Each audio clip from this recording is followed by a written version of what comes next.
Hi, due to today's thought, as you may have noticed, there's been a slight, well, we'll say more than slight change in the zeitgeist, the feeling in the air ever since that debate between Donald Trump and Joe Biden. People have been waiting or watching since then for the ramifications. Has anything changed since that debate? And we now know we're far enough along, 2 weeks from the debate, to form a conclusion, to start to at least start to form a conclusion, which is that there has been an effect, and it seems to be an effect favorable to Trump, or effects, plural. Number one, this is relating to what we'll be talking about today.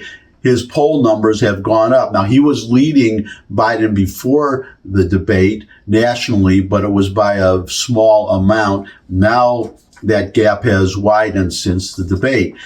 But there's another thing that has happened, and is that people have started to look back to the Trump administration, the first Trump administration, and hopefully not the only Trump administration, comparing that to Biden's first administration, hopefully his last administration. If you don't know I'm a conservative by now, well, you know, if this is the first time you're watching this video. The rest of you should know. Anyways, so those have been two big changes. And going back, well, comparing Trump's administration to Biden's administration, well, let me just give you a couple figures just to remind you. We all know what inflation is now. We know what life is like today, in the day before you're seeing this. I doubt anything has really changed radically in 24 hours.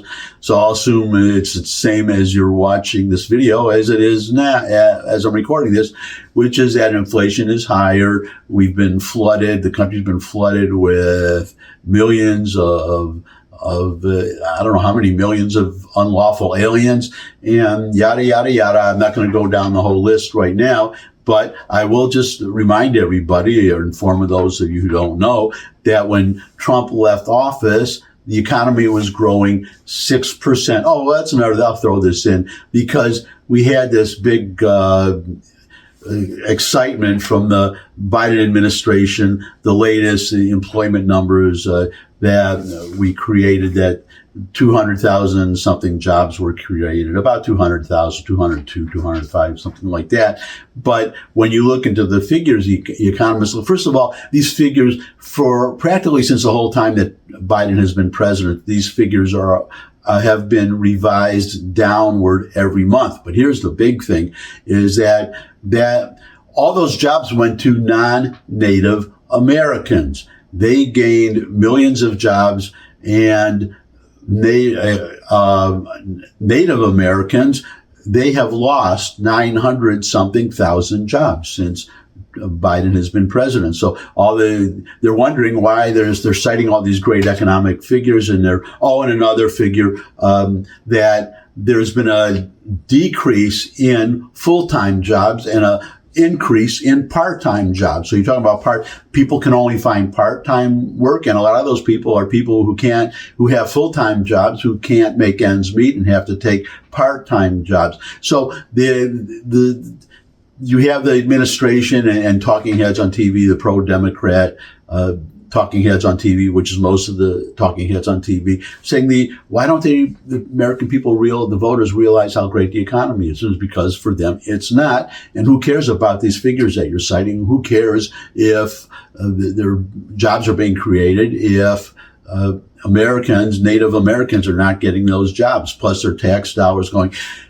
Eric Adams, the mayor of New York, he just did for the second time, he already did it once, debit cards, giving pre-filled debit cards to unlawful aliens that have who are coming into the New York City at the rate of, I believe, 1,000 a week, and so 52,000 a year. So he's giving them more. I guess they ran out of money on their pre-filled debit cards that they got before, and now they're getting more. And as aliens come in, unlawful aliens, they're getting debit cards of their own.